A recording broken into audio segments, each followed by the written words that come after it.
Fuego Pizza presents SCP. The Steve Dangle Podcast with your hosts, Steve Dangle and Adam Wilde.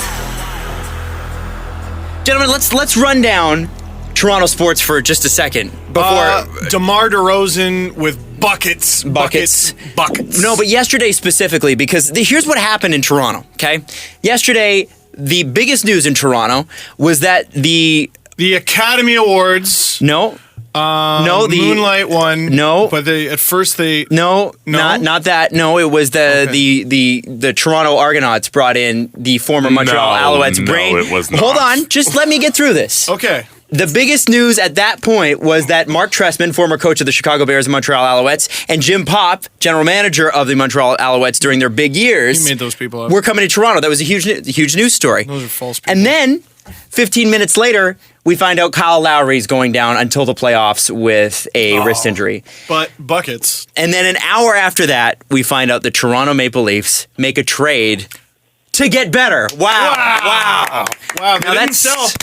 So sorry, Argos. Sorry about your luck. Biggest news for them in years. But hey, whatever. And you know, to bring him on and talk about it, we could not have picked a better person, I don't think, than reporter Chris Johnston. And I just call him Reporter Chris because that's what he is on Twitter, @Reporter Chris. Chris, how are you?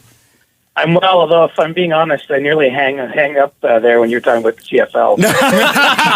Thank you. I would have tuned out too. It's okay. Well, and you know what, Adam? I could think of one better person. That would be Smart Insider Man. Yes, of course. Well, we got the second best insider in sports right now. Mm-hmm. Chris, do you follow Smart Insider Man on Twitter? No, but maybe with the deadline still another day away, I should get on that. You should, for mostly the truth. Yeah, it's the internet's number one source for the truth. Yeah, Smart Insider Man. Chris, Brian Boyle to Toronto. What do you, I read your article this morning and I think it's amazing. February 9th, 2016, you wrote, "Now we could truly label this a rebuild for the Toronto Maple Leafs after they sent Dion Phaneuf to Ottawa in a 9-player move." Wow. Then February 22nd, 2016, you wrote, "Even though the Leafs are a long way from becoming a contender, as a part of your analysis for the rentals of Roman Polak and Nick Spalling sent to San Jose for futures." Yeah, and here we are a year later. It is February 370 days later. Yeah, February 27th. Here we are. It was 27th yesterday when the trade was made. What do you make of this? Well, I don't regret writing that. I'll put it that way. Oh, of course not. I certainly feel that you would never have guessed this a year ago. First of all, some of the things that have gone right. Winning a lottery and getting Austin Matthews and him being as good as he is, first and foremost among them. But even some of the lesser, moves that whether it's trading for Freddie Anderson, who's helped a lot, getting Nikita Zaitsev, getting Connor Carrick in a deal that came after that, seeing Zach Hyman and Connor Brown in the NHL, and of course seeing Mitch Marner and William Nylander. All those things have happened within the last calendar year. And what those two trades that I referenced there did is they got the Leafs 3 second-round picks in addition to some other stuff. And they've now dealt one of those second-round picks away for Brian Boyle. And, it's incredible to me that quickly the Leafs are in a position where this makes sense. And I don't really see much downside here for Toronto. Obviously, a second-round pick isn't nothing. Probably, judging by the teams it can come from, it's going to come somewhere in the 45 to 60 range this year in the second round. So, it's not right at the top, but it is an asset, and it's a spot in the draft where you find good players. But the Leafs are at a point where they need to do something like this, and they need to, I think, give Mike Babcock the best chance over these final 21 games they have in the regular season with his lineup to get that team into the playoffs because of the way they've played over the first 60 games. And, it's just a remarkable story that I think, because sometimes when you're living in the moment, you lose sight of where we've been. And it really wasn't that long ago where, honestly, I would have thought the Leafs were going to have 2 or 3 years worth of kind of, stockpiling and tearing down and selling off used parts. And we're already beyond that stage already. It's not even just the Leafs, too, that's shocking. I would have never predicted that the Leafs would be buying at this deadline a year ago. And I also wouldn't have predicted Tampa would be selling I imagine a year ago telling anyone that the Lightning would be selling to the Leafs 1 year from now. Yeah, imagine telling Steven Stamkos that on June 28th or whatever last year. I mean, and let's face it, if Stamkos doesn't get injured this year, Tampa's probably not in a seller's position at this point. I think that's been, it kind of reminds you if Austin Matthews were ever to be injured in the future, it changes the way you view the Leafs too. I mean, it's it's an unpredictable thing, this sport, but never in a million years I think would we have guessed that which team was selling and which was buying in a transaction, before the deadline. And perhaps the most interesting thing, and I'm not sure how quickly this podcast will be posted, so at the risk of dating ourselves horribly, I do think the Leafs aren't done at this point, and that they're still active out there and trying to make some more ads and really ensure that there's no guarantees, but this team has been good enough to make the playoffs and ensure that they have everything they need to see that goal through and actually get in this spring. So just to make sure I heard you right, you said you think the Leafs are in the market to make more ads? For sure. Yeah, I do. Not necessarily anything that's going to grab a huge headline. I mean, more just that they have a lot of cap space to work with since they've used the long-term injury room to put the Hortons and Loopholes on that spot. And, they're open to some creative moves. And, part of it might just be a more simple take on a bad contract from a team and get, say, another draft pick back to start restocking some of what they've traded away. But I do think they're also in the market for some defensive help if they can find it. And we'll see if they're successful in that aim. I would put them in the class where Lou Lamoriello doesn't feel he has to get more done. He's just trying to get more done. And they do have that cap space. I think it can be an underrated asset when it comes to this time of year. There's so many teams. I mean, the Kevin Shattenkirk deal, St. Louis had to keep 39% of Shattenkirk's cap hit, which sounds like an awfully specific percentage, and it's not a coincidence. Washington needed that percentage of his salary to be held back just to be able to fit him under the cap. I mean, there's so many of the really good teams don't have space for contracts, and so many really good teams have a bad contract or two hanging around that's driving their GM nuts, and the Leafs are knocking on those doors and saying, "Well, do I have an offer for you?" And I really would be surprised. I have to say, we're about 24 hours away now, 26 hours from the deadline. If the Leafs didn't use that long-term injured space in some way, meaning that they're going to bring on salary in some way, shape, or form before Wednesday at 3 p.m. Eastern time, it just makes a lot of sense for them, and they've thought a lot about it, and they've really been spreading the word around the league that they're a place for your bad contracts, but it's going to come at a fee. Chris, I don't want to ask about specific names, but what is a deal like that, since we haven't seen many of them occur because there's very few teams like the Leafs who have played the cap like the Leafs have. What does a deal like that look like? Is it an expiring contract this year that they would pick up for a pick, or is it a contract that bleeds into next year? How does that affect the team going forward? Just curious about that. Well, ideally for Toronto, it's a contract that expires this year.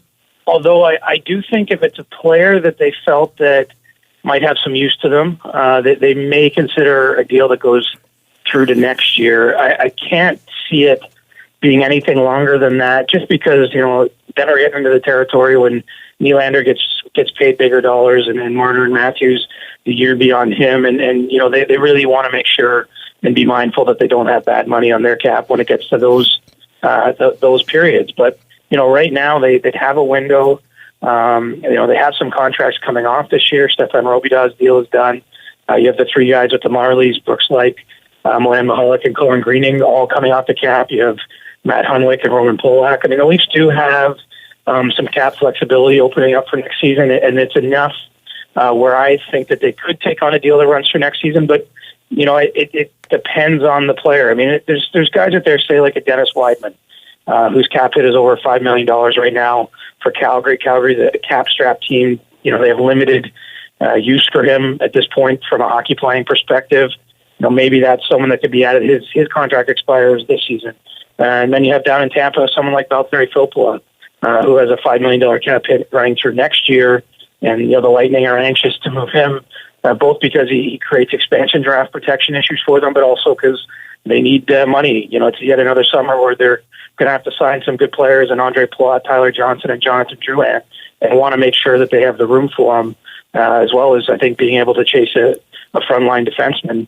And so maybe there's a fit there for the Leafs. I mean, there's a lot of these types of contracts floating out there. It just depends, what team really is motivated to get those contracts off their books, because in some cases, not so much Phil Plug, but maybe more Weidman, you're also going to have to give up a draft pick to the Leafs in order to do that. And obviously something would be going back in return, although I would expect the return would be minimal. So there's room here for creativity, and I think that's the biggest thing the Leafs have going for them ever since, going back a few years when I hired a guy by the name of Brandon Pridham, who does their cap. I think I've mentioned him on your pod before. Many times. But it's because I'm just enamored with the kinds of things the Leafs do with their money. Let's go back to the Boyle trade. Here's an interesting example. So yesterday's Boyle trade, they gave up the second-round pick, as we know, from 2017.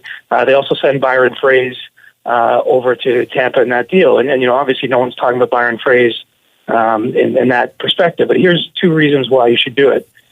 First of all, the Leafs are at 49 contracts, so by taking on Brian Boyle's contract, if they didn't send another one back, they would be at the limit of 50, which limits the types of things they can do in the days ahead. Right.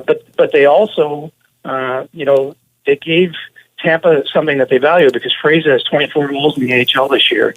He's been a very effective player, and that's something Tampa wants for their part, even Syracuse. But an understated part of the move is Syracuse then lent one of their tough guys to the Marlies, Pierre-Luc, and he's got a hyphenated last name that I don't know off the top of my head. We call him P Triple L. Letourneau LeBlanc. So P Triple L gets loaned to the Marlies. The Marlies pay him his salary now.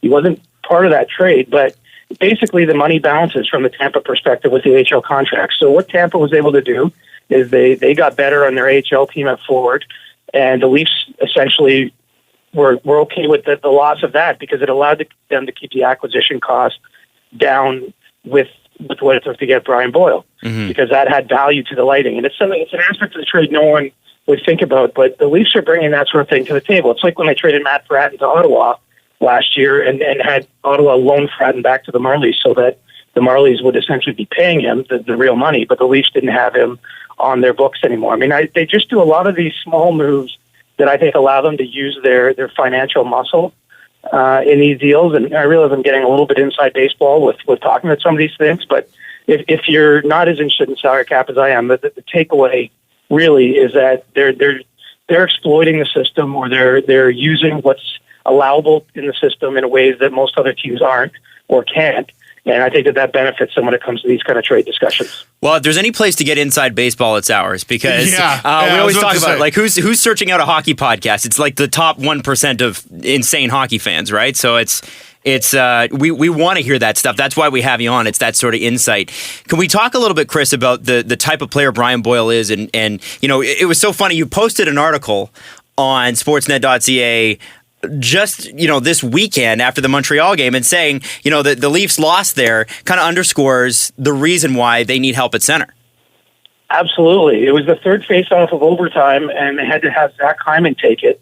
It was Zach's ninth even-strength face-off in his life in the NHL. Wow. I mean, basically, it's because it's 3-on-3, and it's also because Tyler Bozak was out injured for that game, and it wasn't an offensive zone draw, but I think that possession in 3-on-3 overtime is probably more important than anywhere else. Once the team wins the face-off, it can be difficult to get the puck back, and often scoring chances happen. And in this case, it led to the winning scoring play. And I just think it underscored a need for the Leafs that it's not a very sexy thing having a fourth line center in general. Disagree. What Brian Boyle can do is play 13 or 14 minutes instead of the 9 or 10, essentially, that Mike Babcock seemed to trust Ben Smith or Freddie Gauthier in that spot. He can kill penalties in a manner, I think, that gives the coaching staff some confidence. His face-off percentage is very strong. And he allows, I think, the fourth line potentially to play some tougher minutes than what it had been previously, which could be beneficial, because it might mean that Austin Matthews might get a few easier minutes. And, let's face it, he only needs a few easy 10 seconds if you get the right matchup and the puck can be in the net. I just think it gives a coach like Mike Babcock, who loves to line match, probably more than any other coach in the league, does he focus on, which of his forwards are up against which of their forwards are D. And, I do think it gives him an extra tool, and he's just going to love this guy. I mean, this is a trade right out of Mike Babcock's memory bank, out of his dreams, just getting this type of player to be a fourth liner on the Leafs. And then I think there's some of those other tangible or intangibles that the Leafs are like. There aren't many adults around that room, and Brian Boyle is one of them. He's still, should they get into some hot situations or some tense situations, I think he's the sort of player that would know what to say to, whether it's cracking a joke or cracking the whip, whatever. I think he'll have a feel for, having been in so many big games in the past. But most importantly is what he does on the ice. And he's someone that Babcock will trust more than anyone the Leafs have had as a fourth-line center this year. And to me, that's a net positive, because we're getting into the games where every little play should be scrutinized, every decision matters, and every point matters as they push here for a playoff spot. It is very early in this process. I don't even know if he's arrived in California yet. But I saw a tweet from you yesterday saying that right now, Brian Boyle looks like a pure rental. But like you said, this is a player right out of Mike Babcock's fantasy. That was the first thing I thought. How many times has Babcock said, well, he's 6'3" every time he steps on the ice? Well, this guy's 6'7". He's 6'7" the whole game. He's 6'7" the whole game. How about 6'7" for the next 2 years? Do you think the Leafs will consider it? Certainly, if this works out the way we're anticipating, I would think the Leafs would definitely have interest in bringing him back. The bigger question probably, and it would be too soon to even truly handicap, is how Brian Boyle feels the fit is here in Toronto for him. He is at the stage of his life. He's 32, which in today's game means there's a clock ticking on your career where he's going to want to win a Stanley Cup. He's been twice to the final with the Rangers in that series in 2014 against LA, and then in 2015 with Tampa against Chicago, and come up a couple games short in each of them. And, if he, goes through this experience here in the next few weeks, maybe a few months, depending on what we get for a playoff drive, maybe he looks at the Leafs as a team that can win a Stanley Cup with him part of it and sees a fit for himself. But, there's family considerations. His wife is pregnant right now with her second child. He loved living in Tampa. His wife's family, has family down in Florida. And so it was a very comfortable place for him to be. But I think we'll have to kind of see how this shakes out. But if he fits how I think he's going to fit, and if the Leafs play well down the stretch and get in the playoffs, and he gets to feel what it's like to be around, what the potential of this team is, there's a very good chance he sticks around a little bit longer than a rental. Well, my family's in Florida too, so my family and his family can get together or whatever, and he and I can hang out up here. I mean, you can go visit on the bye week together. Yeah, exactly. I mean, it's a 2-hour flight. It's nothing. Well, exactly. I'm just saying that No, I get you, Chris. Decisions for different reasons, right? I mean, totally get you. Yeah. Some guys are worried about money. Some guys are worried about winning, and other guys are worried about what's best for their family. And the reality is, you probably want all three to line up in a perfect world. I'd probably be remiss if I didn't ask you this, but guys like Matt Hunwick and Roman Polak, I think a lot of Leafs fans at least one point during the season thought these guys were probably heading out. But with the Leafs in a buying mode, is that you think that ship has sailed? Not entirely. I think it depends what they can do elsewhere. If they're not in a position to add any defensemen, I would think they'll both stick around. But if they are able to add elsewhere, there's a chance you'll see one of them moved. I mean, somewhat complicating things is the fact that Connor Carrick got injured, and I still don't have a sense of the exact nature of his injury in terms of a timeline, but it doesn't seem good. I mean, almost sometimes the lack of saying anything is worse than if it's minor. I think usually they let you know, and it might be something a little more long term. And depth is important, much in the same way where we're getting excited or talking in positive terms around a fourth line center. You do need some defensive depth when those injuries creep in. And I would think that the Leafs don't want to leave themselves too thin, even though I get the frustration with the Hunlack pairing. It's pretty clear the coach has some comfort in them, at least as penalty killers and in defensive situations. And, I guess at this point, I would say I would put it at a small percentage, their move, but not entirely ruling it out. What are your thoughts on Marchenko? Played his first game and seemed to look, or first couple games, I guess, seemed to look good. But what are your thoughts directly having seen him? I was encouraged by it. He'd gone a month since playing before he made his Leafs debut with some scratches in Detroit and then obviously about 2 weeks of being a scratch with the Leafs. And, given that layoff, I thought he fit in nicely. He found a nice spot alongside Jake Gardiner. I think that Jake, for as much as I guess some elements of the fan base get frustrated with him, I think he makes a lot of his teammates look good when he's on the ice with them. And to me, Marchenko was a nice fit. There wasn't a big drop-off or any alarm bells, but it, was just 2 games. But at this point, I'm comfortable saying that it was encouraging, and it gave you an impression for a 25-year-old that he could play. And when, obviously the Leafs got for free just the cost of the waiver claim. So, I see him longer term as a depth option, and it's unclear how long or what kind of role he'll get in Toronto. I think based on the other things they're able to do, what other kind of D they might be able to bring in maybe as soon as this deadline period. But, he looks to me to be a smart ad at a time when the Leafs can use that depth, both because I think that there's still some scrapping to be done in terms of what the ideal blue line looks like for this team. And you can never really have enough defensemen just given the number of injuries you tend to see at that position. Absolutely, especially going into the playoffs when you're playing every other night, right? Exactly, and I guess are you feeling confident with the playoffs there, Adam? Or? You know what? I'm feeling like personally, and I don't think it really matters to most people what I think, but I honestly believe they can do it. I really believe they can do it, and I think that game in Montreal, believe it or not, was the proving factor. And I think it was, we were a hair away from winning. If Carey Price's stick is a millimeter to the left, that puck goes in off of Austin Matthews' stick. And I think if a foot wasn't in the crease. Yeah. but you know what I mean? Like it's a... you just ruined so many fans' days. Obviously, there are factors of this team. There are weaknesses on this team. But I feel like they are jacked. And I think in trading for Brian Boyle and whatever else they're going to do here at the deadline, whether anything else gets done, to me it looks like management's going, congratulations, guys. You've put us in it. So now we're going to help you out. Go finish the job. They're rewarding them. Does that sound all right, Chris, or am I way off on that one? No, that's the thinking. And now it's just about what happens. And the greatest part about sports in general is it's reality TV. We don't know. I mean, based on everything you've seen, there's no reason for me to suggest at all that they can't get there, that they're incapable. I mean, let's face it, February has actually been a bit of a tough month. Mm-hmm. I think we've seen, they've gotten into some injury issues, which they've been relatively fortunate earlier in the year not to. They've they didn't come out of the break very well after the All-Star game. They've, just had more poor performances than normal, and yet they're still finding ways to get points, and they're still right there.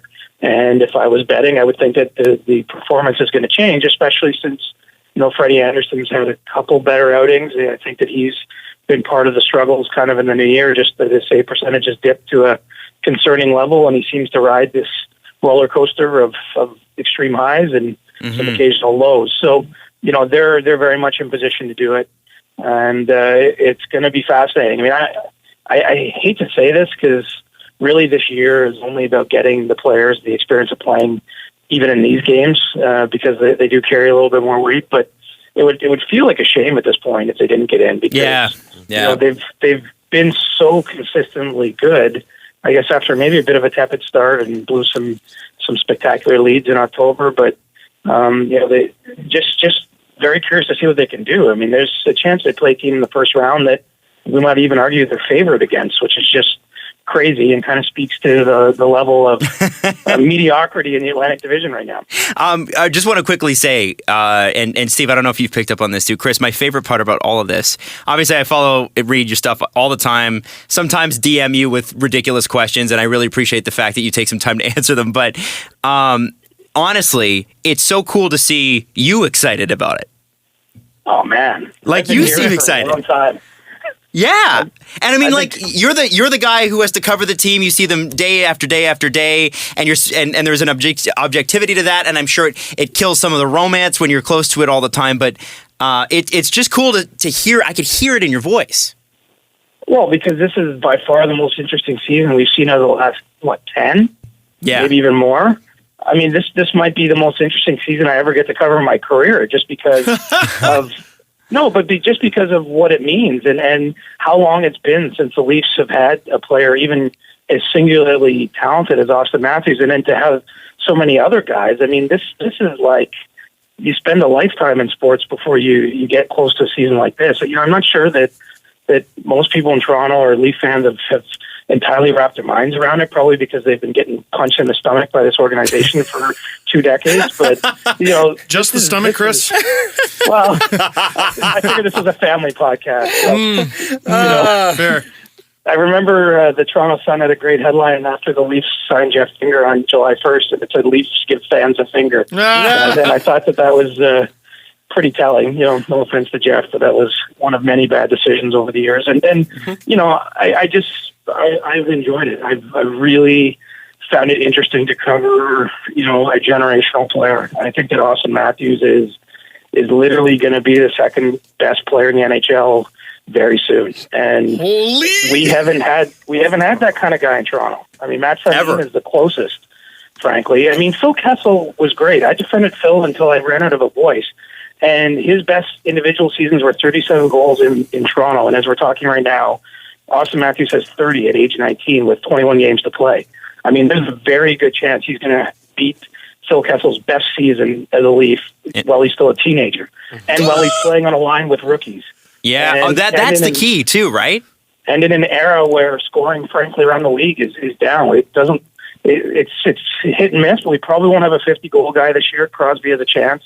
I guess Line has a chance if he goes bananas, but really, it's going to be a season without 50, and we might have a rookie who has 40. I mean, this is new territory, boys, and so it really is more about, I think, where this team goes in the next 2 or 3 years that we'll look back and figure out what this season was. But in real time, I can tell you, I've been around long enough to see how special this is, and really how quickly it's come out of the ground, much quicker, I think, than anyone would have anticipated.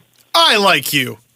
You're great. No, I was talking to Chris yesterday, and I'm like, man, I don't know, a second's a lot to give up, and what if they miss? And I thought this was a rebuilding team, and he's just like, hey, live a little. And I'm like, fair enough.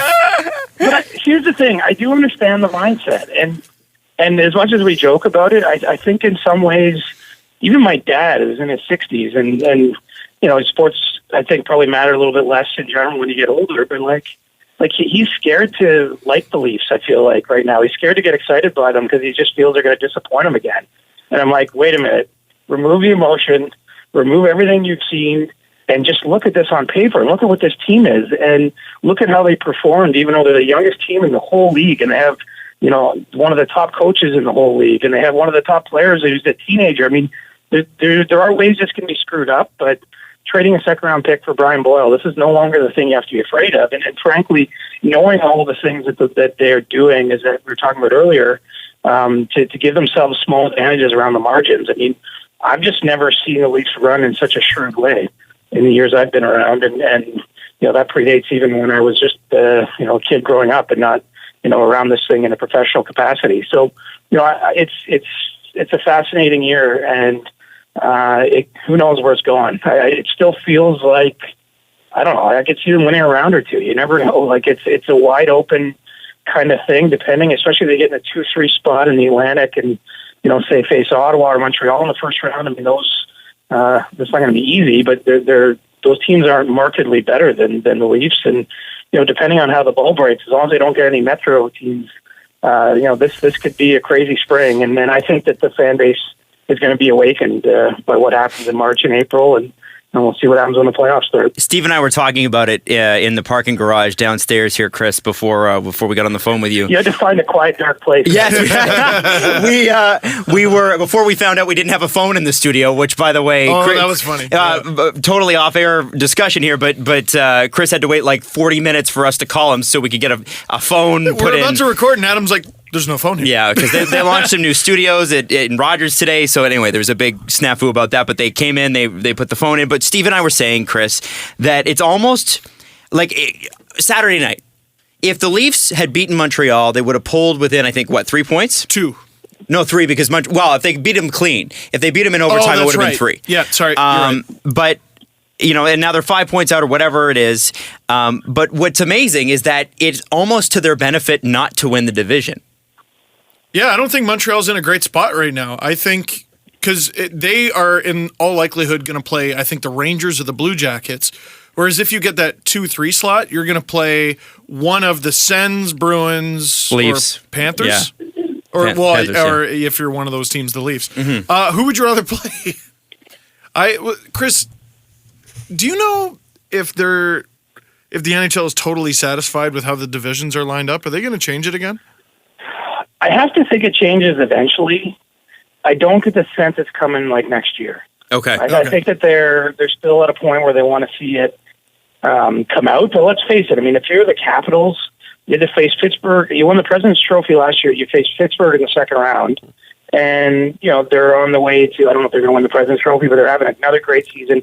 They're going to have to probably play Pittsburgh in the second round. If they lose, I mean, they should be raising bloody hell at this point. And it's just weird that the absolute best place to finish in the Eastern Conference is fourth in the Metro, because that means you get that first wild card spot and you play, whether it's Montreal or Ottawa or even Toronto or even Boston, whoever ends up winning the division. I mean, that's a better matchup than, getting a team like the Rangers or the Penguins or Capitals in the first round. And so I don't see this lasting forever. I don't really... I understand in general you want to see these teams, the classic teams, meet. I mean, I've been saying quite openly on my bucket list is a Leafs Habs series at some point in my life. I want to see that. I want to cover it. I want to be around the chaos and see the 1,000 reporters and whatever nonsense comes out of it. I just think it'll be a ball to be in two cities where hockey is as big as it is. It's not at just a time possible. when the games matter so much. And obviously with this playoff format, the odds are greater that you're going to get that. But beyond sort of trying to force those playoff series you want, I mean, 1-8 was more equitable. I think a balanced schedule and 1-16 would be the fairest. Mm-hmm. Although I realize I'm living in fantasy land at this point because that's not even vaguely on the docket for discussion. But it is, it's the most fair way. And I feel like in a sport, I mean, you play 82 games for a regular season. You have to have it mean something, in that it should mean an easier road for the teams that do well and a tougher road for the ones that scrape in. Right. And right now we don't have that. There's no question that this is a little bit broken. But I don't feel a groundswell at this point to really force a change. And there's a good possibility we're going to have some realignment. Whether once Vegas comes in, does a team move to Quebec City? Is there a 32nd team coming in expansion, perhaps to Seattle? I mean, I think that all of those things could force another at least small realignment, and at that time you might see the playoff format change as well. I got to wrap just for a quick second here, guys. We're going to go to break. When we come back, Chris, I'm not sure if you can stick around. How much time do you have? I know it's like pre-trade deadline day, so what do you got? I can give you a few more minutes. Okay, all right. So when we come back on Sportsnet 590 The Fan, we're going to talk about a move the Rangers made today, and of course what Washington did last night with Kevin Shattenkirk. And just there's something similar about both trades, because both teams traded picks that they don't have, and we're hoping, Chris, you might be able to help us with that one. So that'll be when we come back on Sportsnet 590 The Fan. This is the Steve Dangle Podcast. All right. So last night we saw a huge trade. We saw the piece move Kevin Shattenkirk to the Washington Capitals, and then today we see Brendan Smith to the New York Rangers. Both cases, and by the way, reporter Chris on Twitter, but Chris Johnston we saw both teams trade second round picks that they don't necessarily have in this particular case. Can you kind of explain how they did that and how that's possible? Well, they're a bit separate. I think there was a mistake on the Smith trade in the initial reporting. It sounds like it's the second round pick in 2018, which they do have. Okay, the Rangers, they do have that. because they had traded their second rounder for last year to get Eric Stahl at the deadline. The Caps trade is a little bit more complex, and essentially it's a second round pick in 2019, which they have if either they re-sign Kevin Shattenkirk for next year, or if they play 3 playoff rounds this year and he plays in half the games in the playoffs. That becomes a 2019 second rounder, and then there's all these other stipulations if they end up playing out the season and those two things don't happen and they trade his rights before July 1st when he become a free agent. The pick goes to a lower round pick this year, and there's all kinds of conditions on that. But so I think the easiest way to say it is that they're actually not trading picks they don't have. It just might have looked that way in some initial spotty reporting, or in the case of the Caps one, it's just because it's a conditional pick and it's kind of impossible to say which pick it'll be at this point. What does Shattenkirk going to Washington mean for everybody else? I mean, let's discount the Atlantic Division here because it's just not even close to where the Metropolitan is. But you got teams like Pittsburgh and New York obviously making a move today, that are probably looking at the Capitals going, wow, they came to play ball. They did, very much so. And I think that, Brian McClellan, the Caps GM, just doesn't have a big national, I think, presence, but he's a very refreshing kind of guy in that he is far more honest in his position than most people. And I'm not faulting his colleagues. I understand why it's not always in the GM's best interest to be totally transparent about what you're thinking or doing. But, going back 2 years, he's been saying, the 2016-17 season, that's when our window closes. This is the time we have to win with this team. They were close last year. The Penguins were a buzzsaw that got them in the second round. And so this is now the kind of final year that they view with this core as it's built, that they're going to have a run at this. And, he's gone and got to the puck-moving defenseman, which is an area they felt they were exposed in that Pittsburgh series last year. And, now there's full confidence in that dressing room that they have about as good a team as they can build at this point. Absent just reimagining the universe, this is they're right at the cap. They have depth and skill and all the things you want at every position, and they feel that they're well positioned now. And I can't really find much of a hole, right from their goalie on out. Braden Holtby might be winning his second Vezina Trophy as we speak. He might be on the way to doing that, and this team could win the cup.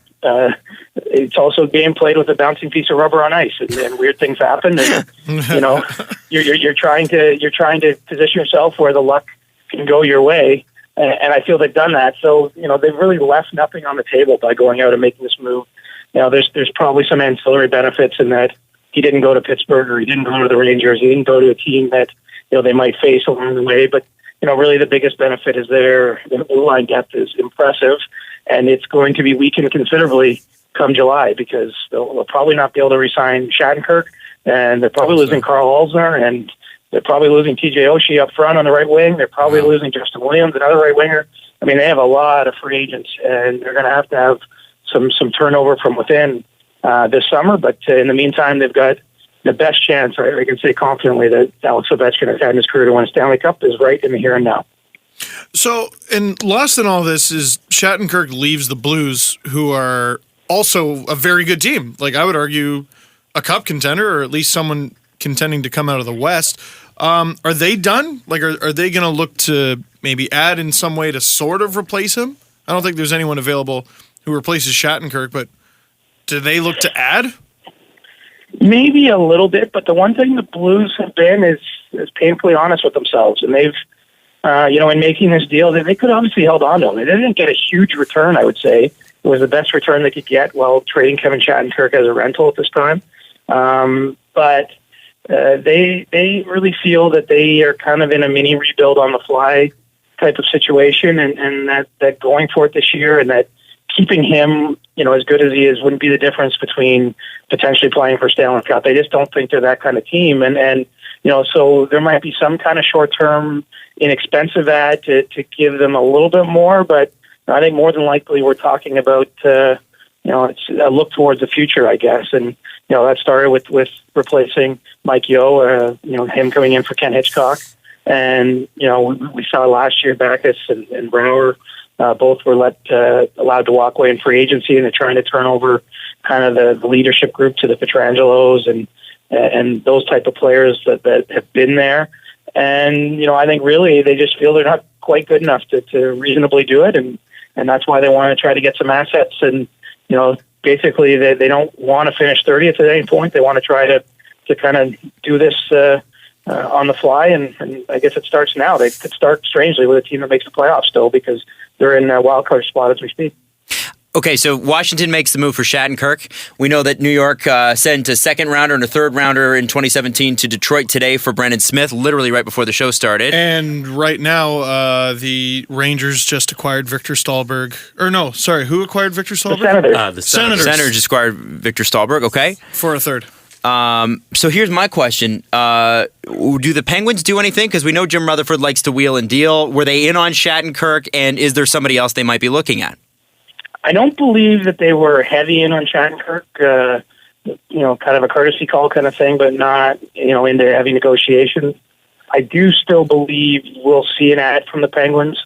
They have kind of an interesting situation. Olli Määttä had some surgery recently. His timeline for recovery puts him to come back somewhere near the end of the regular season, but they have the option of doing what Chicago did a couple years ago in keeping him out basically for the rest of the regular season, using the cap space that creates with long-term injury reserve to bring on a player now, and then activating only for the playoffs when essentially the salary cap disappears. So, they found themselves with a bit more money, or at least an opportunity to activate a bit more money than they would have thought. And I would think that there's a chance that they're going to use that. And from what I understand, the Penguins' actual most ideal need would come at forward, although I don't think they're opposed to trying to get better on the blue line as well.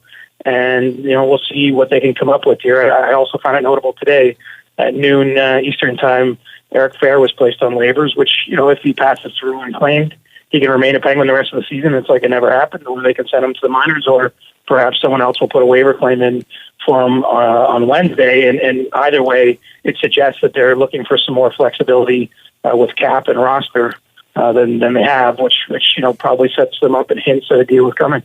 Sorry, Steve. Well, I was going to say that there are 7 guys on waivers today. Do you see any of them getting claimed? What are the names? Eric Fair would be the most likely of that group, I would think. Some of the other guys are a little less acclaimed. Gabriel Dumont, Marc-Andre Bergeron signed a deal with Columbus, so that he had to go on waivers. You had Christy Domenico coming back over from Switzerland to join the Sens organization as a formality. He had to be on waivers, but Eric Fair is an intriguing guy. He's still under contract beyond this year, so he's not a rental player. If you're a team out there, he's played a lot in the league. He won a Stanley Cup last year. He's big. He can skate a little bit. He's a depth add for sure, but for teams maybe that are weighing options between other depth forwards and looking at the possibility of getting him for free and not having to give up any assets, I could see that resulting in a claim for sure. One last thing I want to ask you, and then I know you got to go because this is literally the busiest time of the season until June 15th. Chris, I want to know the Burrows deal. So we've got Vancouver getting Jonathan Dahlen, who I guess that's Ulf Dahlen's son. I had no idea. Oh wow! Getting and Ottawa getting Alex Burrows, 35-year-old Alex Burrows, and then re-signing him as soon as they get him. What do you make of that deal? Because there's a lot of people. Twitter really blew up, and the Sens and Canucks fans seem to be united in one thing, and that is the Canucks kind of hosed the Sens. Is that your take on it? It certainly looks that way. I don't know. I don't have firsthand knowledge of the prospect. I haven't seen him play, but I talked to some people over in Sweden, and they're very high on him. They see him being a very talented guy. He was a second-round pick last year, but the feeling is he's definitely top 6 NHL potential. And if that is the case, if he realizes that kind of potential, I'm sure we'll look back on this and say, what were they thinking? But, at the same time, the Ottawa has had him in their system now for 8 months or more, 10 months, and would have had time to watch him play and to get to know him. And perhaps, that knowledge has given them that they know something we don't know, I guess. But, at this stage, to me, Alex Burrows is essentially a replacement for Chris Neil. He's, not that he's going to be fighting a ton, but he can probably do it if it has to be done. He's going to stir it up in a game. We know that much. Be a pest, and he's basically going to be a bottom 6 forward unless something goes horribly wrong there. So, it's a bit of a strange move, to be honest. I don't totally understand the thinking. I do understand the Sens thinking in general, though, that they look at the same mediocrity in the Atlantic Division we were talking about and think, hey, we can win this division. Mm-hmm. We can maybe go on a bit of a run here out of this division. And, maybe they feel that Alex Burrows gives them something in the playoffs that they don't have. And obviously comes with some experience. But to me, there's a pretty heavy price. First of all, this prospect is anywhere near as good as everyone seems to think he is. And secondly, you've signed him now for 2 years. They extended him today at $2.5 million for each of the next 2 years, and we're talking about his age 36 and 37 years. If there's any health issues that come along, which can happen with those older players, he'll just be sitting on your cap. There's a lot of risk in this for Ottawa. It was a pretty pretty bold move, and now we get to see if they're ahead of something or if they're as dumb as everyone seems to think they look. Fair enough. Jeez. Well, Chris, we're going to let you glue your phone to your head, and I hope you survive the next 48 hours, man. Yeah, it's going to be fun, guys. It's a day that I kind of dread when it's far away, but when it gets close, I'm starting to feel excited. You're just bugging everyone in hockey and trying to get little bits of news, and everything you tweet gets 200 retweets because people are just so fired up for hockey news. I mean, it's a fun time of year. It's like a roller coaster. It's no fun looking at it, but it's great when you're on it. Exactly. And then I feel sick come Thursday when I'm off it. Oh, I bet. Chris, we know how busy you are. And so making time for us today, I cannot tell you how much we appreciate it and how much our listeners will appreciate it. So thank you so much for making time for us. Well, I'm never shy about saying that I'm also a fan of the Steve Dangle podcast, so I'm always happy to come on. Well, wow. We love you, man. And you know what? Thanks, We'll probably want to have you on sometime. Hopefully we can connect before the playoffs and talk a little bit about what we're looking at going in. And hopefully one of those teams includes the Toronto Maple Leafs. I think we're all hoping that. And Chris, you should keep your eye out on Smart Insider Man because he might have some tips for you. He's the guy that knows the truth. I think he might have sent you a tweet, actually. I think he's got a hot tip. Does he know? Does Chris know who Smart Insider Man is, or is this Not completely yet? foreign? He doesn't, but he Oh will. my God! All right, Chris, we're gonna have to explain that one to you. That is the most inside baseball thing. If you have no idea what we're talking about, trust me, it's funnier than it sounds. Okay. Okay, I'll take your word for it. All right, buddy. Have a good day, and try to get a nap in once in a while. Okay. All right. All right. Take care. Thanks, Chris. Thanks, man. Chris Johnston, Sportsnet.ca's one of the best reporters to follow in hockey. Truly. Second best, like I said, Behind Smart Insider Man. And we've Who's got up to 3,200 followers. Yeah, so he must know a thing or two about the truth. I would say so. I would also say so. I would say so. It's been amazing. And before we go here on the radio portion of the show, what's been amazing about the last 24 hours, Jesse asked me right before that Brian Boyle trade broke yesterday. He said, "What do you how do you actually think this trade deadline is going to go?" And I said to him at the time, I think it's going to be pretty quiet. I think people are cagey and kind of scared about what's going on this year. And it's because of the expansion draft. But, it's funny. It seems as though the expansion draft has actually motivated people to go out and make these trades because they're like, we're going to lose people, so we better do it now. And not just that, the fact that it's so tight, the lack of sellers definitely kind of crumples everything up. But as sellers started to show themselves and teams started buying, teams that are close to those teams are buying are like, you know what? We got to answer back. They threw a right jab. We got to throw a left cross. We got to, I wonder what the Panthers are going to do. All the teams around them are adding. Were their deadline ads just getting people back from injury? Mm-hmm. The Habs have been in like every huge buying rumor, and they haven't really done much. Well, they did get Jordy Ben yesterday. Yeah, in exchange for Greg Patterson. Who they waived. Is that a huge buy? No, it's not. It's a solid, steady defenseman. What happened to Matt Duchene? Well, what happened to all that? I actually want to talk about that in the online portion because I think Bruins have been quiet.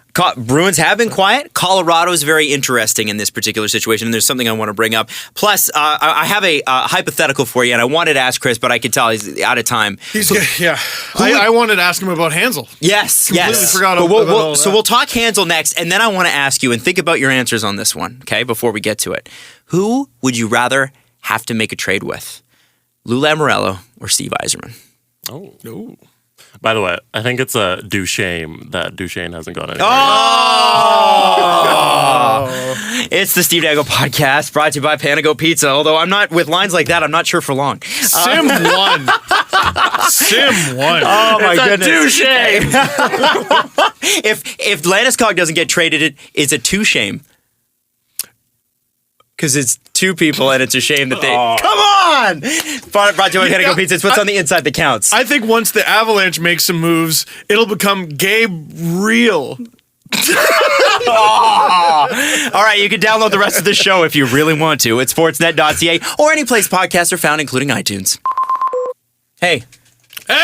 So, sorry.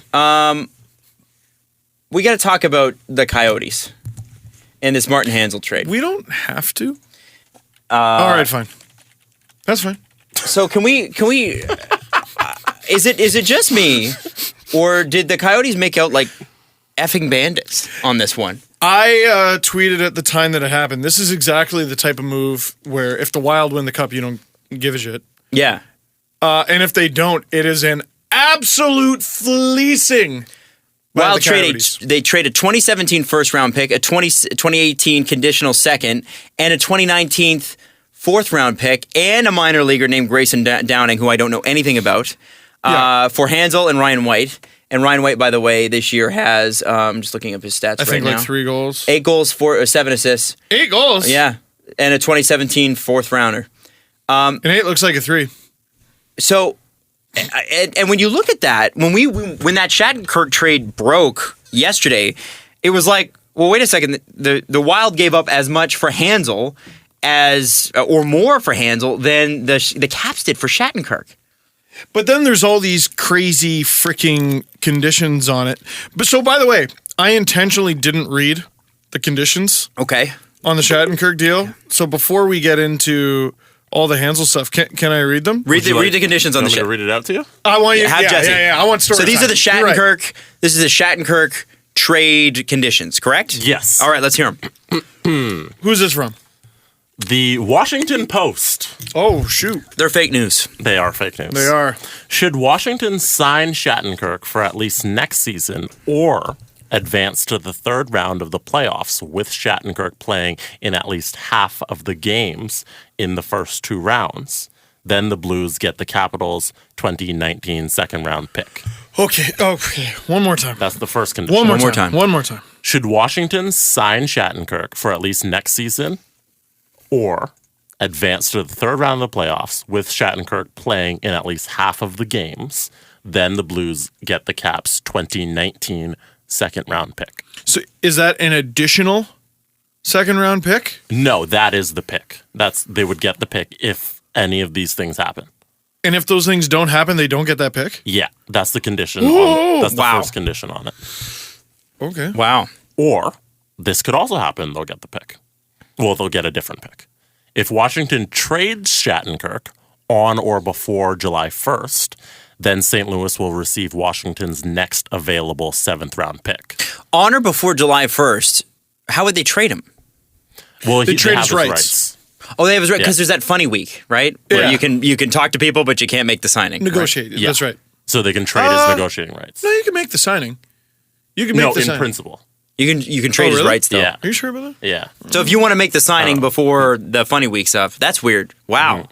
They went right down to the they really negotiated the hell out of this. So if they do that, if they trade his rights, then St. Louis gets the next available 7th round pick. Which that's hardly even noteworthy. It's a 7th. Yeah. However, Gives a shit. However. Okay. If the Caps receive a draft pick in return for Shattenkirk in that hypothetical trade, that is a 4th round pick or earlier, then in lieu of that 7th round pick, the Blues get Washington's own next available draft pick 2 rounds later than the earliest draft pick received by the Capitals in exchange for So if the Shattenkirk. Caps get a 4th, the Blues get a 6th? Yes. If the Caps get a 1st, then the Blues get a 3rd.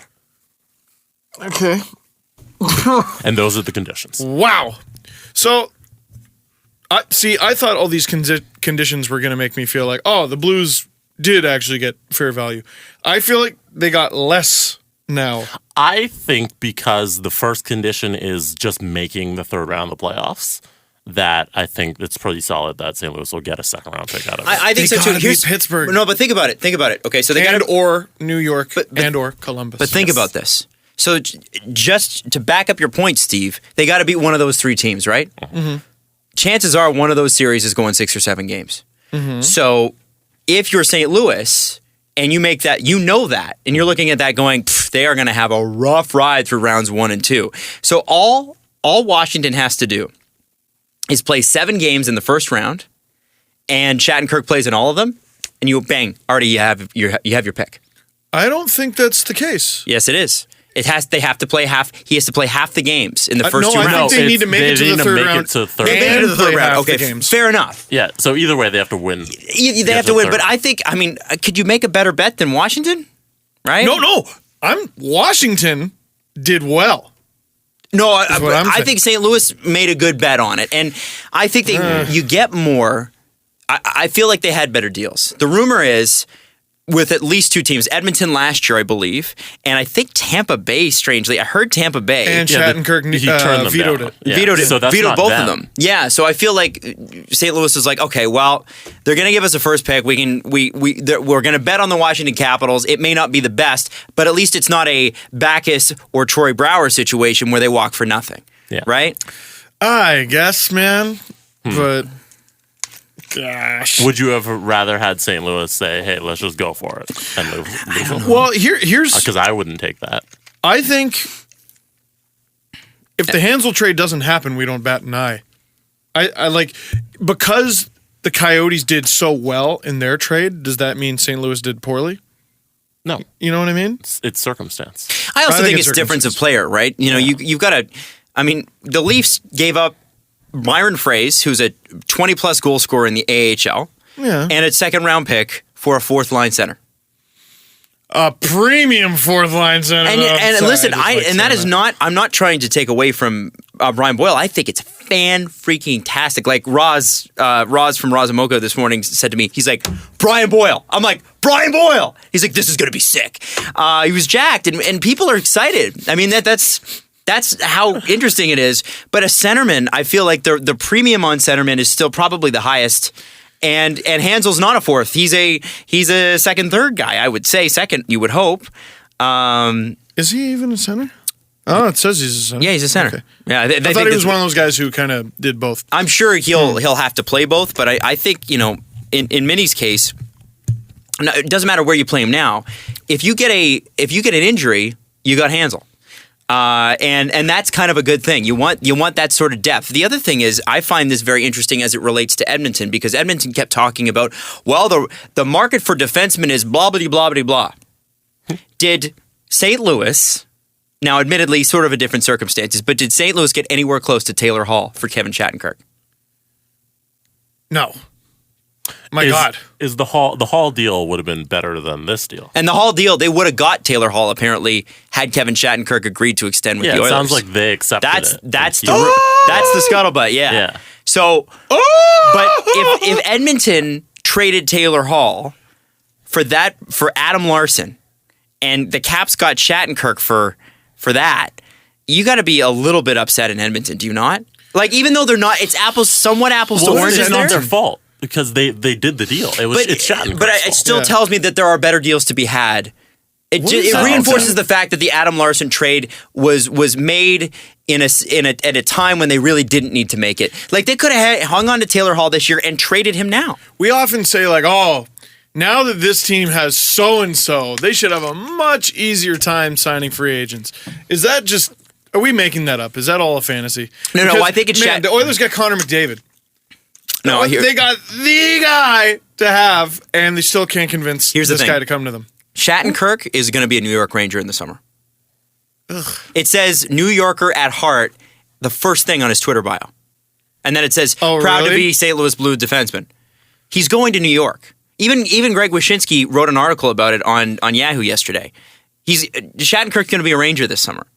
There's like literally no question. Can't afford it He wants to be in New York. because who knows? Maybe about the Caps situation. Islanders, but I think Shatz wants to be a New York Ranger, man. Shatz. And that's why I think that's probably why I wouldn't hold that against Edmonton on this particular one. I think Shattenkirk really wants to just go to New York and be in New York, and fine, so be it.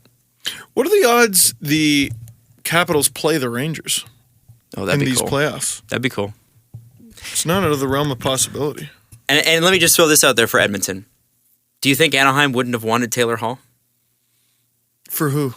with all their expendable defensemen? Oh, man. This is why you wait and you're patient. Sorry about that.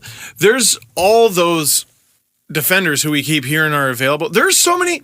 Have we been following all the wrong scents, all the wrong paths? Because we've been, for months now, talking about Anaheim's available defenders. Mm-hmm. We've been talking about Matt Duchene. Mm-hmm. We've been talking about Gabriel Landeskog. And all those things, at the time we're recording, are still on the table. And I'm surprised Tyson Barrie is not also on the table. Can I just throw that out there? He's had a bad year in I Colorado. don't know. Maybe he is. We just haven't heard him talked about, but he seems like a guy that could rebound next season. Colorado's had a bad year on Colorado. Yeah. I mean, is there a player we can look at and go, at least they've been pulling their weight? No. Like even Duchesne, he's been fine, but by Matt Duchesne standards, it's not very good. Last year with the Leafs being in last place, at least you could say, well, Nylander looks good. Hyman looks good. Yeah, well, so-and-so looks Yeah. good.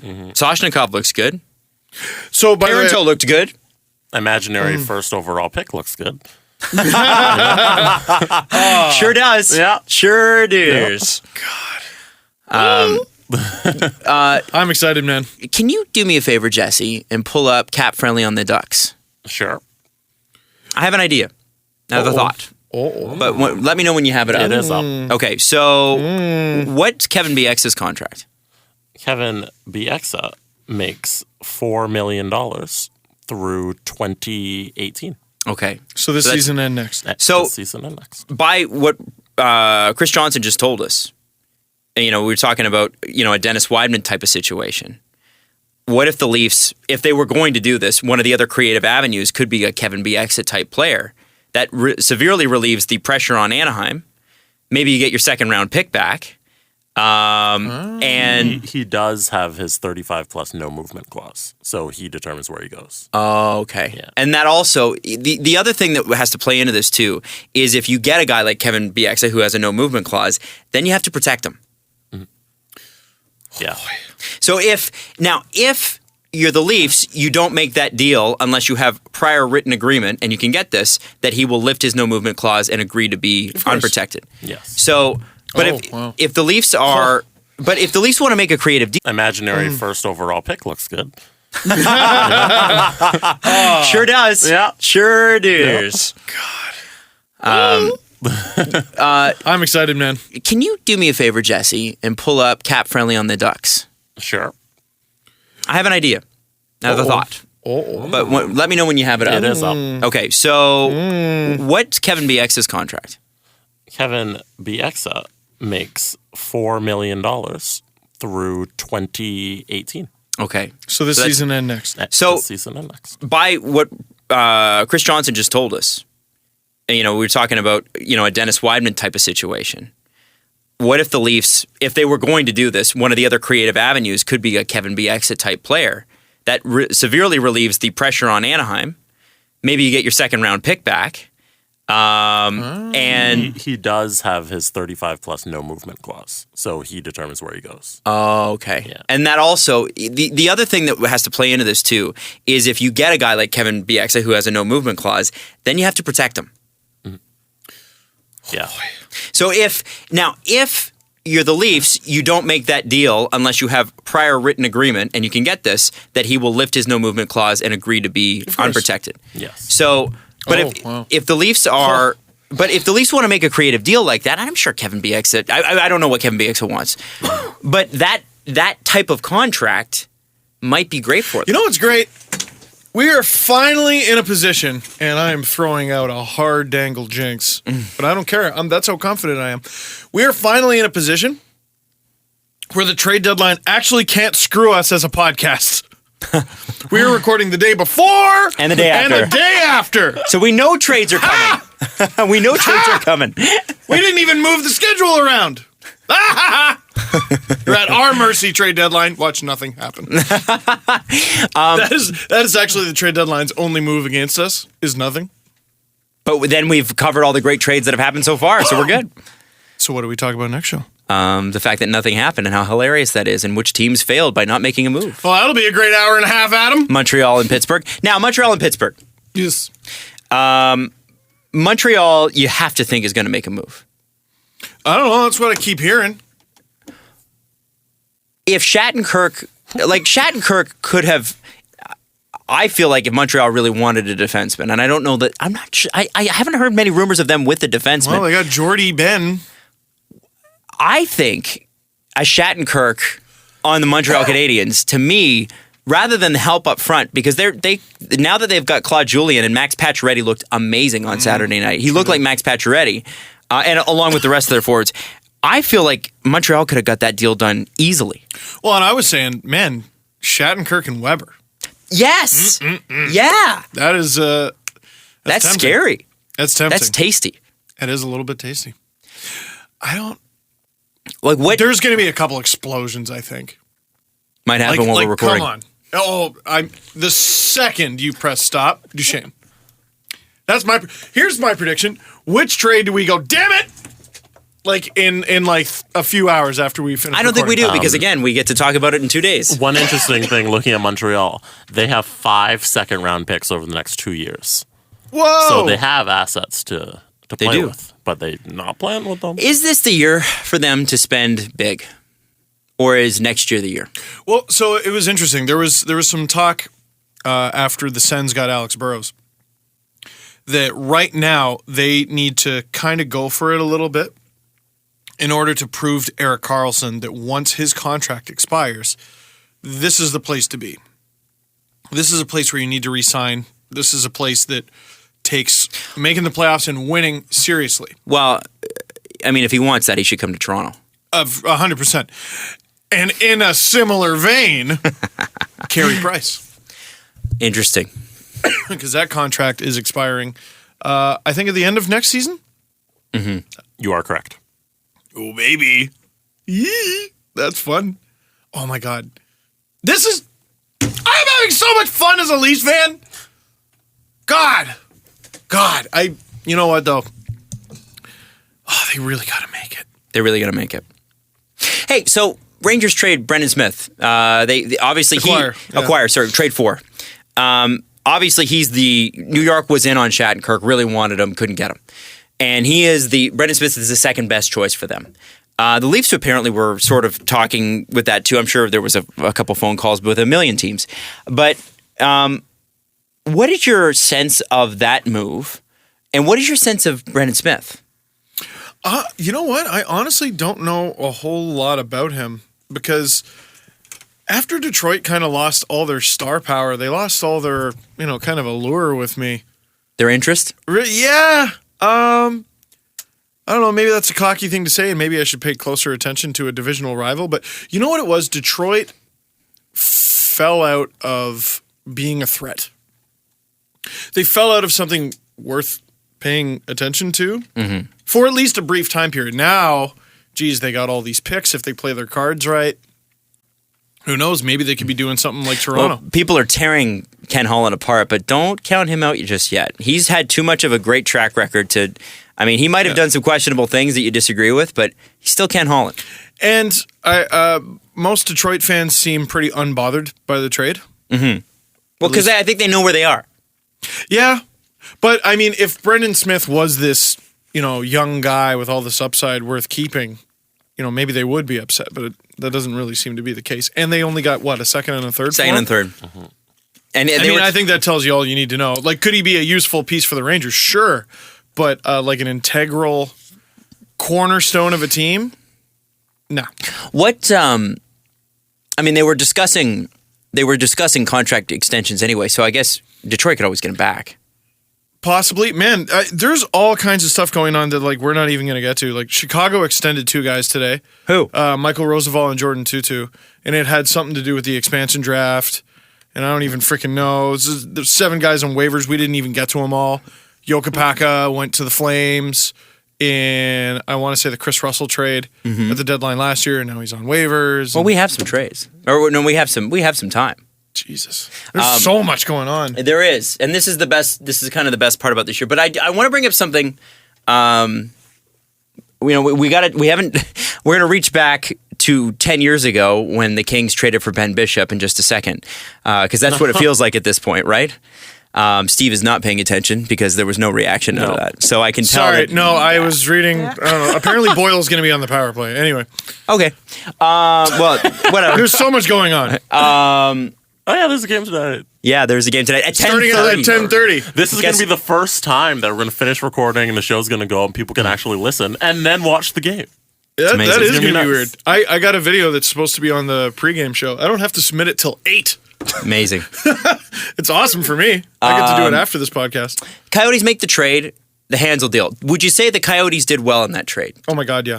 Did really, really well. Murdered it. So tell me this. Why is Shane Doan upset about it? I'm glad you brought that up, man. So what's this guy's problem? Here's the quote. Seriously, what's his problem? He said, it's really hard. I mean, obviously, he's a huge part of our team and someone that you get to play with for 10 years. You appreciate and you understand how valuable and how you can't really replace him. And the fact that we just continue to seem to go, I don't know, it's hard. It's hard to understand how exactly. I mean, you understand people's hands are tied and you just don't get it. How naive are you? Like, seriously, like everyone either talks about how Shane Doan's a nice guy off or a piece of garbage on. But the majority of fans seem to really like this guy. And rightfully so. Use your head. You're the captain of the second worst team in the league.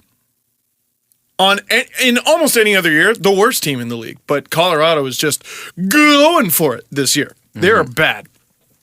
You're the captain of the worst team in the league, and you're 40 years old, or whatever it is. Why is this confusing?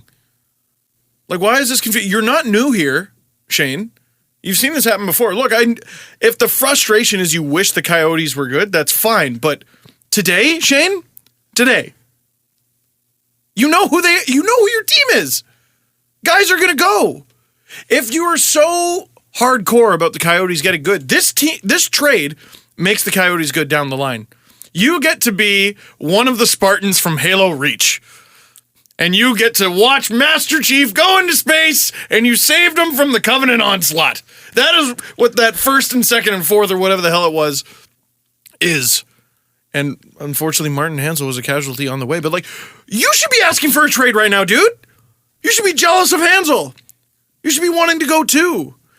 Like, I think it was Dean Blundell got a lot of heat for saying last year around this time, like, Shane Doan, doesn't this guy want to win?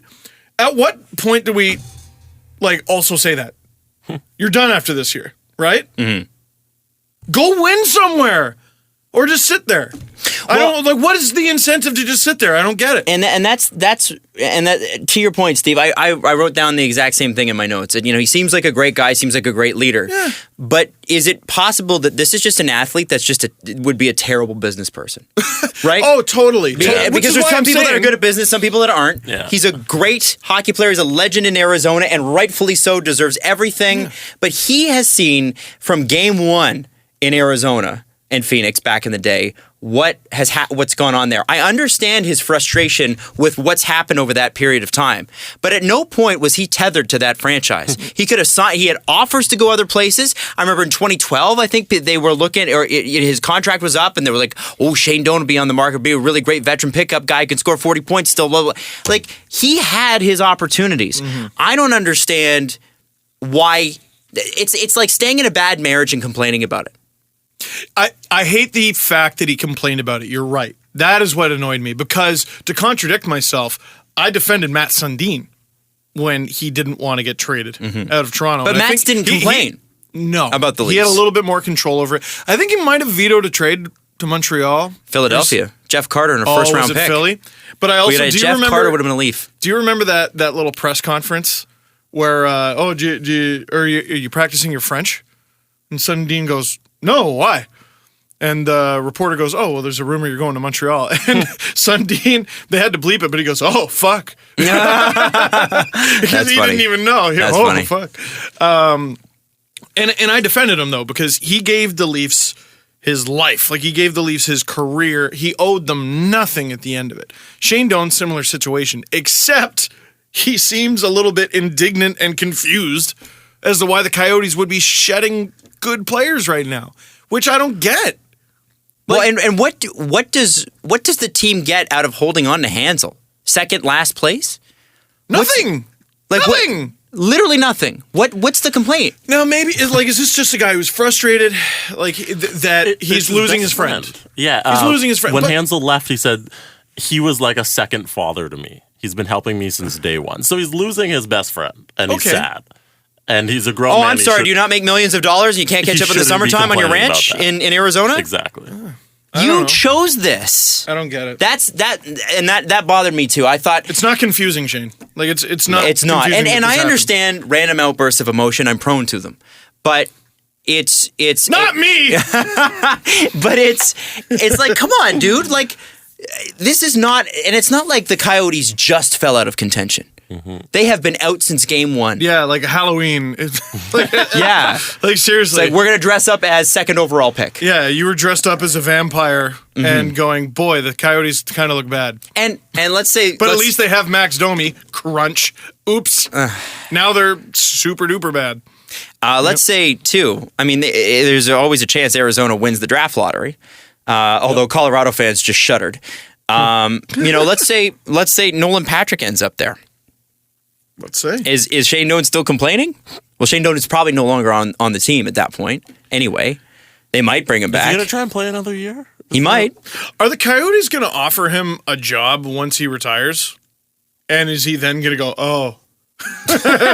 like they're going to teach him a thing or two about management and he's going to go, oh. Well, like with a comment like that, I wonder.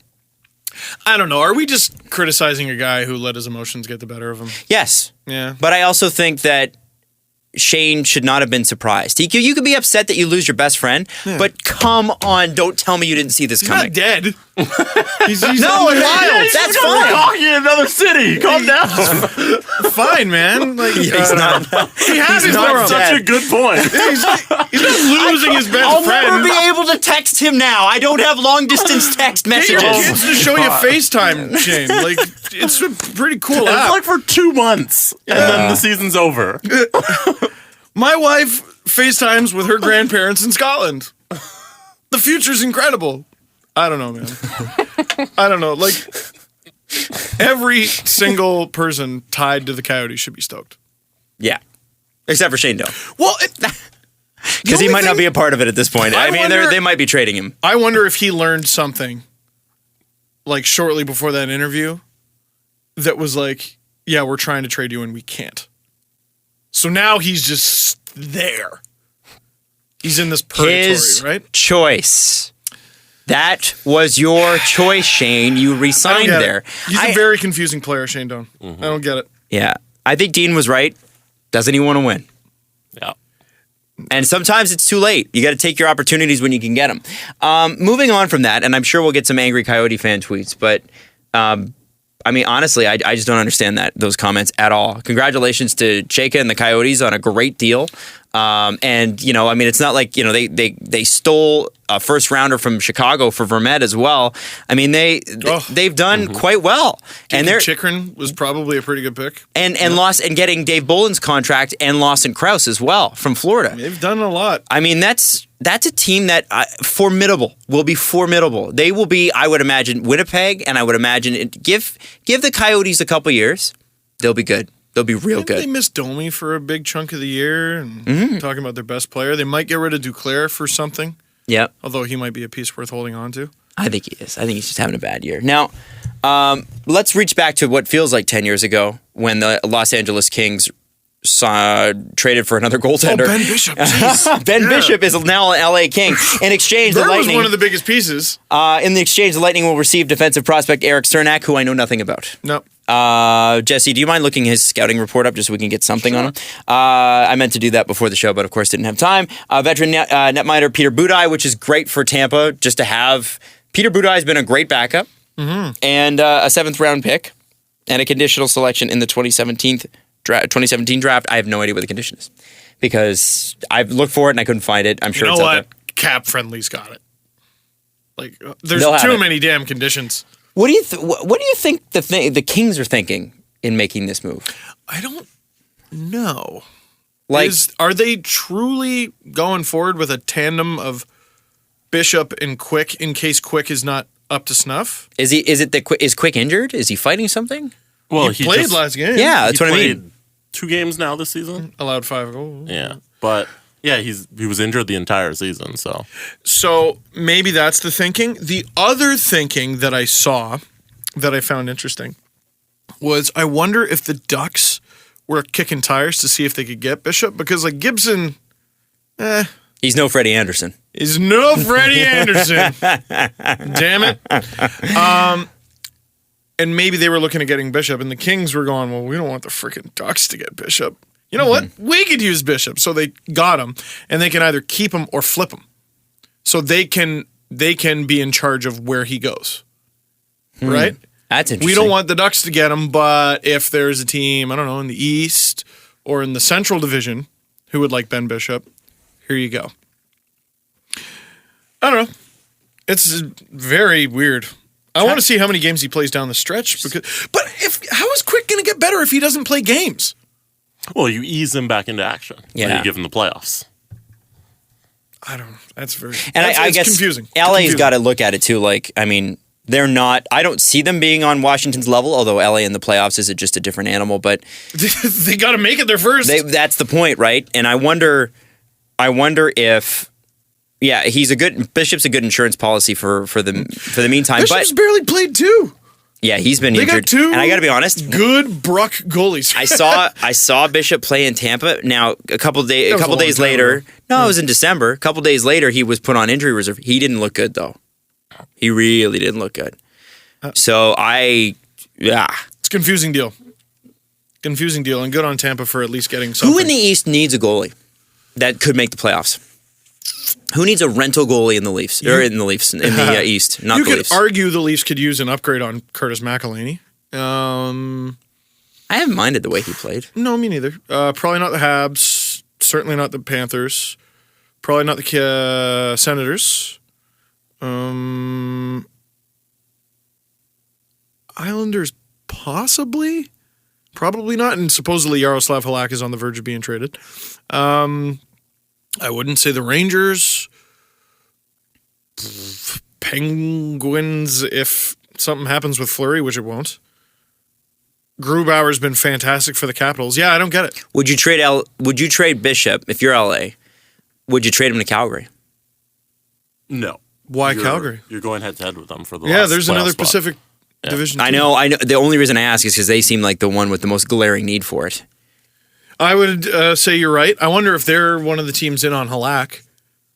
Yeah, that's a bit of a confusing deal. Yeah. I'm just I trying think to. you just run with it. You run Yeah. with two top goaltenders, and you see what you can do. Yeah, what the heck, right? Yeah. Two It is the most top goaltenders. It is but- the most important position in the game. Yeah. So You have 2/3 of Team USA's goalies. wow. We'll see if they play like it. There was a hilarious tweet, and I forget who it was by yesterday. Probably me. Not you. Oh. I don't. It was hilarious in that I don't think it was meant to be hilarious. Oh. Someone said, think Shattenkirk's a media guy's dream, and it's one of the guys from the Hockey News, media guy dream, and is a good defenseman, but he didn't make Team USA's World Cup roster. And people were like, but I also heard that he's not Bobby Orr. Yeah. Like- Steve Simmons. Oh my God. Someone just Let's just let call us it what it know. is. That's Steve Simmons being Steve Simmons. Steve, what are you doing, man? Well, do you now again? People flipped out, but is he doing that just because he knows I'm going to fire these people up, or does he truly believe that? In another life, I think Steve Simmons wears a beret and a scarf and hangs out in coffee shops talking about bands that you don't know about.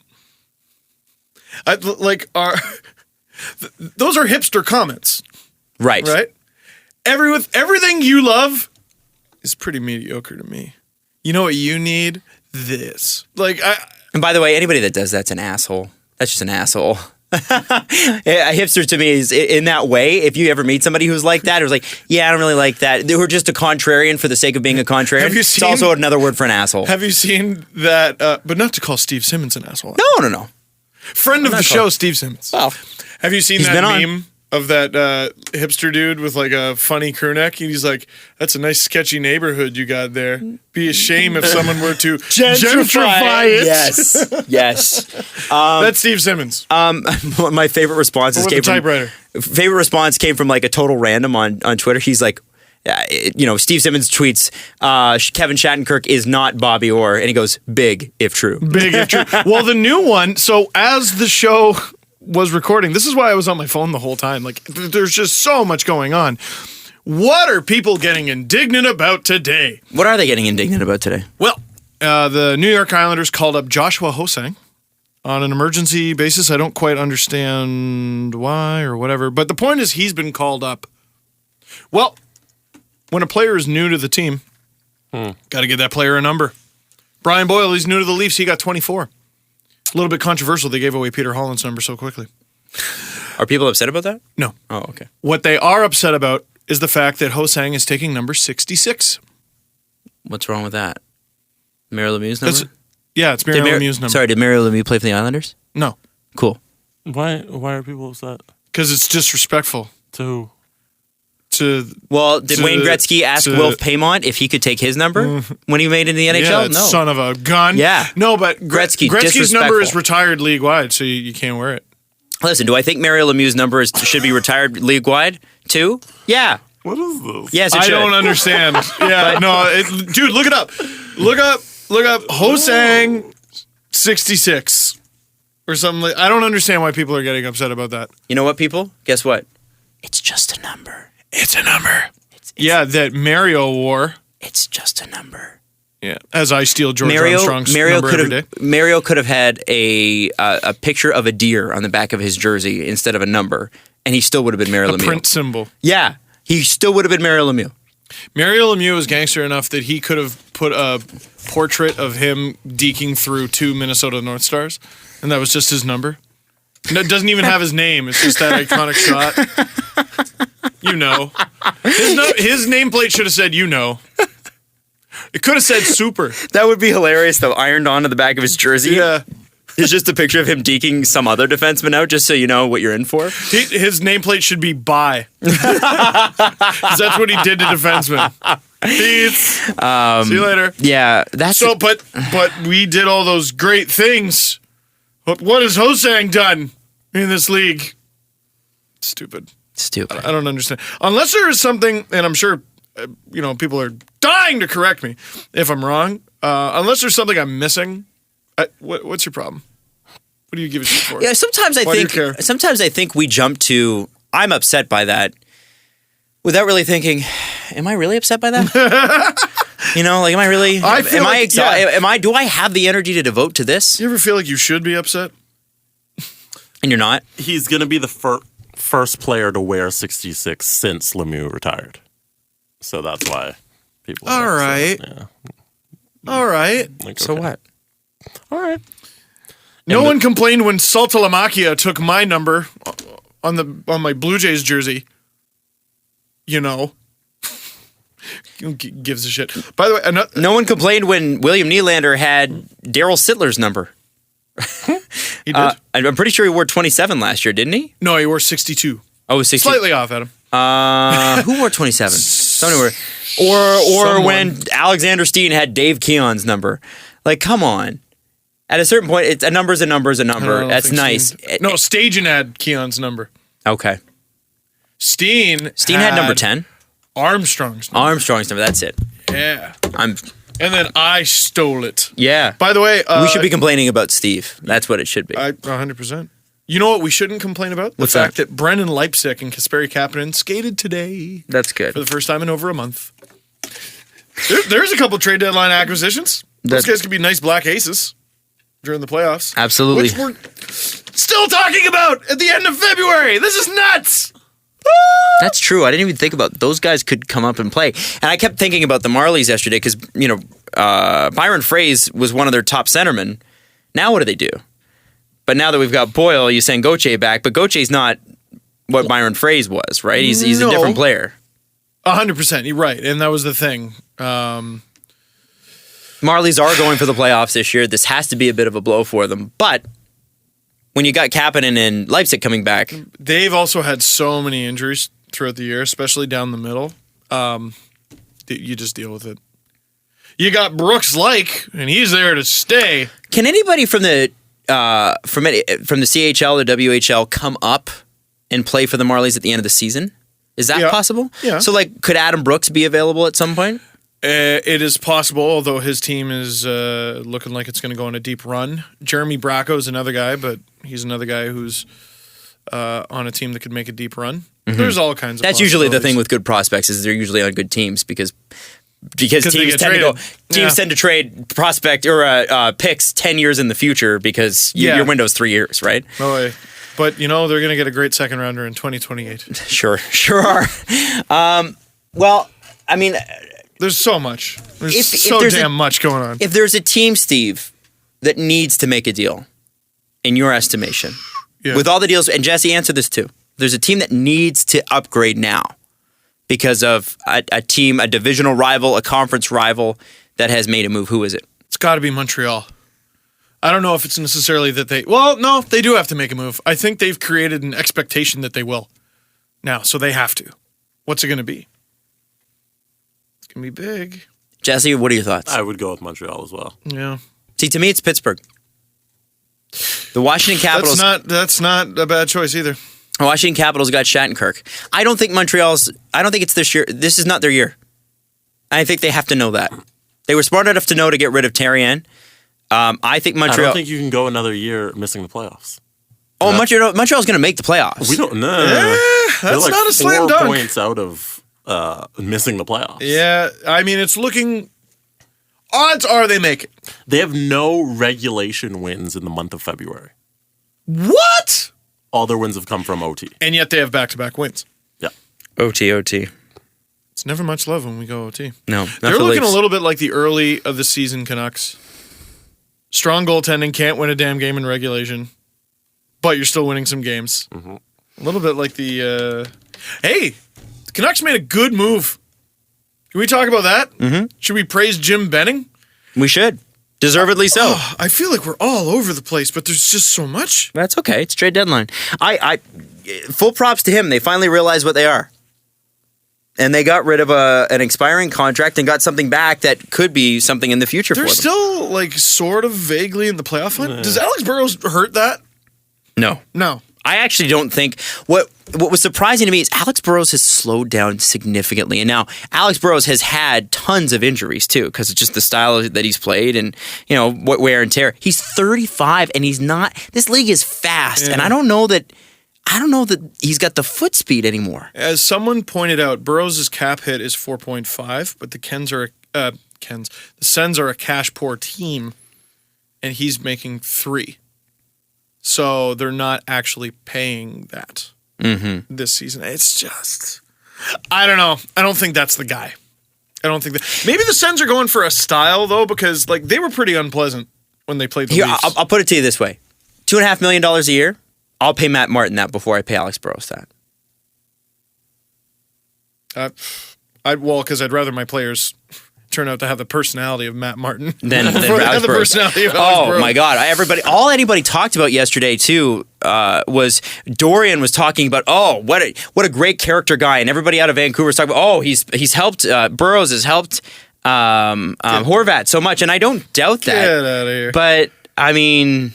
Yeah, and he bites people. Let's not... I don't think Alex Burrows, and I think everybody could admit, Alex Burrows does not have a character guy reputation. No, certainly not on the ice. Yeah, and maybe that's part of it. It's like I said, I ran into him at a charity event this past summer. Like this guy, he's got redeeming qualities, but sure. I mean, as a player, he's garbage. Do we have a press conference? Yeah, we do. I guess we have to get to that, huh? Yeah, 3 very good. Good, because I don't want to answer any bad ones. Trying to find them. Can Jágr pass Gretzky's assist total? What are we looking at? Jágr's at 1901, and he needs 61 more to pass Gretzky at 1963. Really? Is that seriously all he needs? Mm-hmm. No way. Are you sure that's not his... No, that's not right. No. His point total is 1901. Jágr's point total is 1901. Yeah. Oh, well, this question asked it wrong. Can looks Jágr's like we got total, 2 good questions now. Can Jágr's point total let me pass look it up. Gretzky's assist total? Probably is the question. I would say yes. He's got to play one more season. For sure. Fine. Which he wants to play 9 more seasons. Poor Jesse. He's got so much pride in his job. Look how bummed he is now. It's okay. You'll get him back with these 2. Fun fact. The U.S. National Pokemon Champion is the listener of the show. Fuck off. Really? What? His name is Ben, and he asked us why we don't talk about Pokemon a bit more. Whoa. How do you become a U.S. national Pokemon player? So, I'll send you the video if you want to pull it up.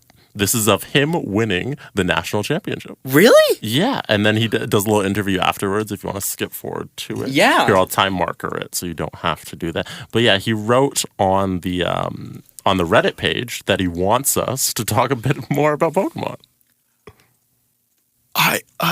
I'm actually shocked.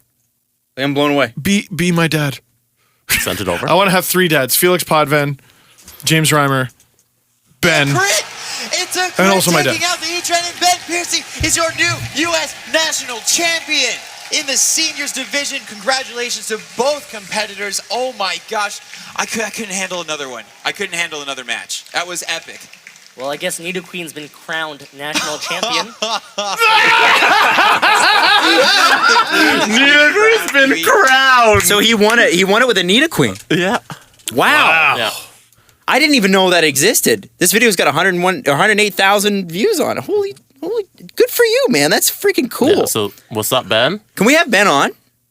Yeah. I want to talk to Ben about this. How the hell do you become this good at Pokemon? And do you get dates? Oh my God. I'm sure he gets all the dates. So many dates. I'm not even being sarcastic. I'm glad you pluralized dates. He's probably doing okay. Yeah. It's just fitting that the king of Pokemon Is a queen. has a Nido Queen. It's Nido. Anyways, I thought that was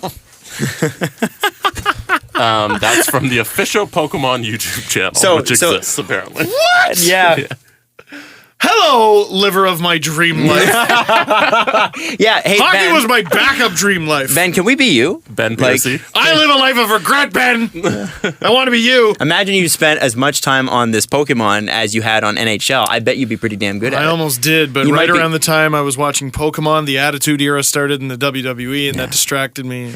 You might be Division 4 good at Pokemon by now. Oh, wow. I could be the Nido King, the Nido King. That's right. Final question. Blastoise, let's be honest. Do you think the Leafs regret trading Peter Holland now? No. No, he's not what Brian Boyle is. I was thinking about that. I briefly considered that because they wanted center depth. Let's not forget that this was a bit of a two-way street. It wasn't like the Leafs were like, nah, we need to get rid of this fool for practically nothing because of evil reasons. No, Holland wanted out. Mm-hmm. Because Babcock wasn't playing him. Yeah. The difference between Holland and Corrado is Holland was like, do something with me, and the Leafs said no. Whereas Corrado was just like, yo, I'm from Woodbridge, and this is a dream. So I'm just going to try to stick it out. And I mean, Holland is now in the Coyotes. And Corrado's now in the Marlies, but Corrado's making more. Technically. He's making more of his own salary because he's not paying an escrow.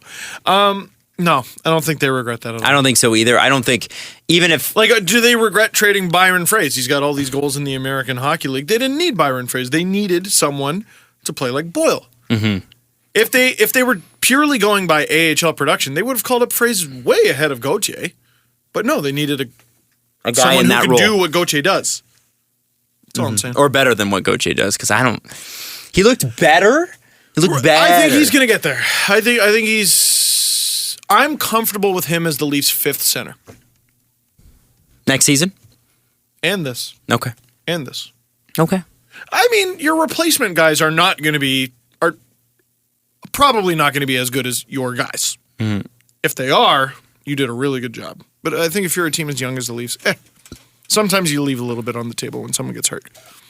All right. I also hope this, in the event they need him, I hope this gives Ben Smith a little bit of extra time off to get better because he doesn't look better. By the way, I was seeing Marincin is getting bag skated today, so he's not going to play against the Sharks.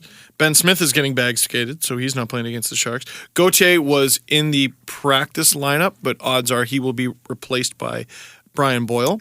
You know who else was getting bag skated? Because that means he's probably out of the lineup because Mitch Marner is back in the lineup. I'm kidding, Nikita Soshnikov. Wow. All right. Well, Levo's played great hockey. You can't argue with that. I feel bad for Sosh, but there is no decent argument for taking Levo out of the lineup. Now, he's played too well. If you got Boyle and you've got Levo and Matt Martin's there too, the line is Martin, Boyle, Levo, yeah. Does that allow Matt Martin to be more Matt Martin? Now that they got a centerman, right?